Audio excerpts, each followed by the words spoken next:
मैं देख रहा हूं कि भारतीय जनता पार्टी में कुछ ज्यादा ही सिर फुटौल के हालात हैं। इतने वक्त हो गया, आप लोग अभी पूरी सूची जिला और शहर के बीजेपी के अध्यक्षों की जारी नहीं कर पा रहे हैं। क्या समस्या चल रही है आपके यहाँ? आपके यहाँ भी वही बीमारी है क्या जो दूसरों के यहाँ पहले हुआ करती थी?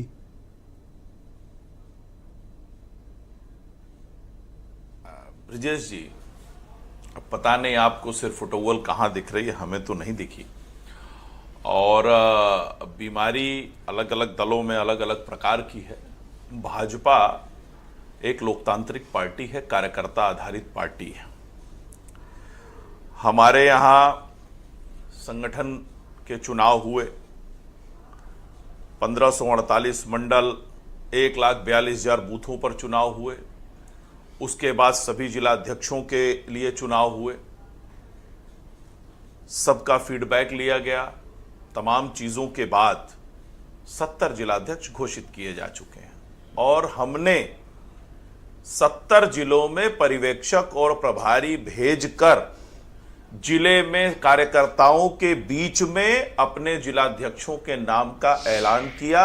न कहीं कोई विरोध हुआ, न किसी तरह की कोई शिकायत आई। ये भारतीय जनता पार्टी की परंपरा है, क्योंकि हम जब अपने संगठन में किसी को दायित्व देते हैं तो ये देखते हैं कि उनमें कार्यकर्ताओं में उनकी स्वीकार्यता कितनी है, पार्टी के प्रति निष्ठा कितनी है और वो हमारे संगठन को किस तरह से चला सकते हैं। साथ साथ एक संतुलन रहे जिसमें अगड़ा भी हो, पिछड़ा भी हो, दलित भी हो, आदिवासी भी हो, महिला भी हो। जहां जिसकी भागीदारी है हम उसको देना सुनिश्चित करते हैं। और सभी को जो आदरणीय प्रधानमंत्री मोदी जी का विजन है, मेरे 2-3 सवाल हैं आपसे। सबका साथ, सबका विकास, सबका विश्वास, उसके आधार पर जनवरी से आपने जिला अध्यक्षों का नामांकन करवा के सूची अपने पास रख ली थी, कोई चुनाव नहीं कराया। सूची जिले में जारी होनी थी, लेकिन रोज ये खबर आती थी कि सूची लखनऊ से दिल्ली चली गई है। दिल्ली में वो सूची 1.5-2 महीने तक अटकी रही और अभी भी दिल्ली से लौटी है तो आधी अधूरी लौटी है। कई ऐसे जिले हैं जैसे कि लखनऊ वगैरह, यहाँ तो किसी को नॉमिनेशन ही एक फॉर्म के अलावा दूसरा फॉर्म नहीं आया। तो ये कौन सा डेमोक्रेटिक सेटअप है जिसकी बात आप कर रहे हो? ब्रिजेश जी, यही तो डेमोक्रेटिक सेटअप है। आप देखिए ना, 1548 मंडलों के चुनाव हुए, वोट ही नहीं डाल, 1,42,000 बूथों पे चुनाव हुए। जिला अध्यक्षों ने नामांकन, एक एक जिले में 60-60, 65-65, 68-68, 70-70 लोगों ने नामांकन। तो सर वही तो कह रहा हूं, जो सूची अपने मन से ही देना था, दिल्ली और लखनऊ ने तय करना था, तो बेचारों से इतनी एक्सरसाइज आपने क्यों कराई?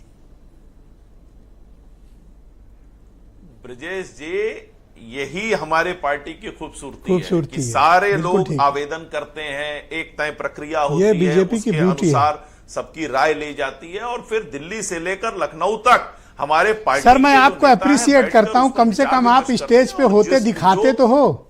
अन्य दल तो स्टेज पे होते भी नहीं दिखाते हैं, पर्दे के भीतर तय करके स्टेज पे ले आते हैं। आप कम से कम होने का एक्ट तो कर लेते हो।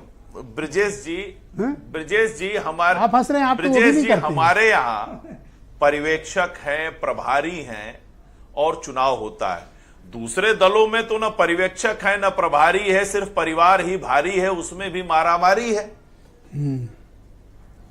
तो इसलिए भारतीय जनता पार्टी, ये क्लैरिटी दीजिए। काफी लोग बीजेपी के दर्शक भी, जो बीजेपी के सिंपैथाइजर भी हैं, इस डिबेट में जुड़े हैं और लोग ये जानना चाहते हैं कि बाकी की सूची, इन पर आप मेहरबानी कब करोगे? बाकी जगह जो 28-25 रह गए हैं।